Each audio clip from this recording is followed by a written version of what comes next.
Welcome back to Fresh Economic Thinking. You're with Cameron Murray, and this is the voiceover to the article entitled, "The United States is still stimulating their economy with COVID-era policy." Subtitle, "Australia, Canada and New Zealand are not." Let's get to it, all one take as usual, and I thank you all for your support as paid subscribers.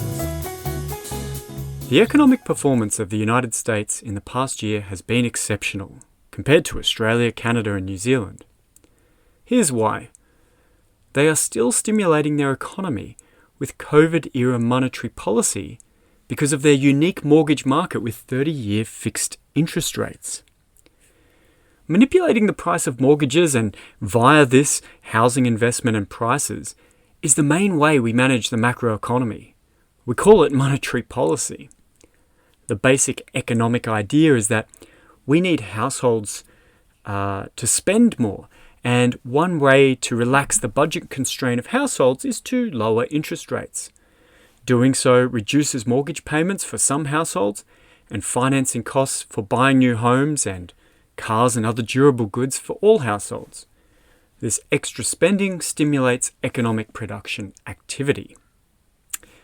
Other non-housing effects happen when we change nominal interest rates, or what we call different transmission mechanisms. These include effects on business investment decisions, which are moderated via the price of borrowing. One important side effect of monetary policy is that asset prices are tied to interest rates, particularly housing, where debt financing is common and risks are relatively low. When interest rates go down, it means that you can rent money from the bank as a mortgage for a lower cost than renting a home from a landlord. So people do it. When everyone does it, that pushes up housing asset prices. This is exactly what happened globally during the 2020 to 2022 COVID panic. I predicted at the time that home prices would rise despite widespread commentary that they would crash due to economic disruption. Central banks worldwide have now reversed that policy, raising interest rates to tighten households' budgets and reduce their spending. But different financial setups in different countries mean that raising interest rates affects household spending quite differently, and hence the same interest rate change is more contractionary in some places than others.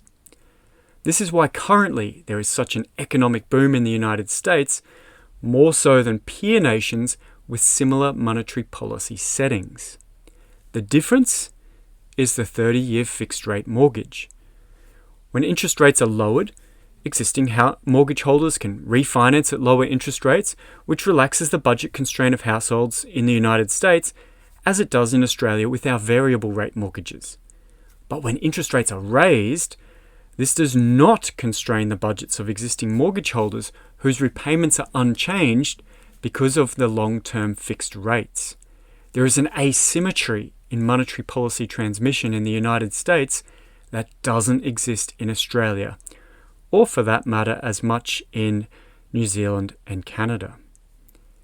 The chart below shows how few fixed-rate mortgages exist in Australia, at around 15% of all mortgages, compared to the United States with over 95%, countries like France at 93%, Belgium at 92%, Germany still at 90%, and Mexico nearly 100%.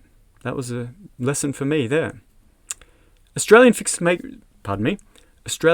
rate mortgages are also much shorter in duration, typically 2 to 4 years, whereas 30 years is the most common in the United States. This matters. There are $2.2 trillion worth of outstanding mortgages in Australia. Every additional 1 percentage point higher interest rate reduces spending power by $22 billion per year from mortgaged households. These households are likely to spend most of their budget and be saving little.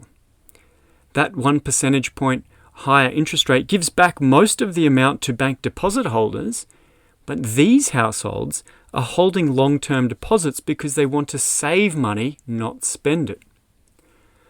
So the 3% increase in interest rates we've seen in the last 18 months means a decent share of $66 billion less in consumer spending compared to the same interest rate rise if all outstanding mortgages had fixed interest rates like the United States. The data shows that an extra 5% of household income across all households, 5% not just of mortgaged households, is used to service debts in Australia compared to 2021, up from 13.5% of household income spent on interest to 18.5%. But this figure has actually fallen in the United States with almost no change in Germany. Despite rising interest rates, the asymmetric transmission of monetary policy in the United States means it still has an expansionary monetary policy position, unlike countries such as Australia, Canada, and New Zealand. The United States also has quite a few fiscal policy programs now being enacted. These smaller nations with more interest rate sensitive mortgage markets are likely to see the heat come out of their economies much faster than the United States. Consumer spending is likely to fall sooner with accompanying increases in unemployment.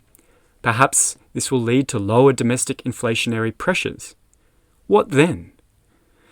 The likely reaction will be to lower interest rates again.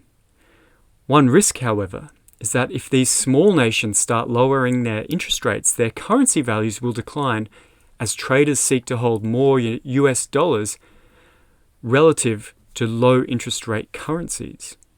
This will lead to more inflationary pressures on imported goods and things like petrol, which are very visible to consumers.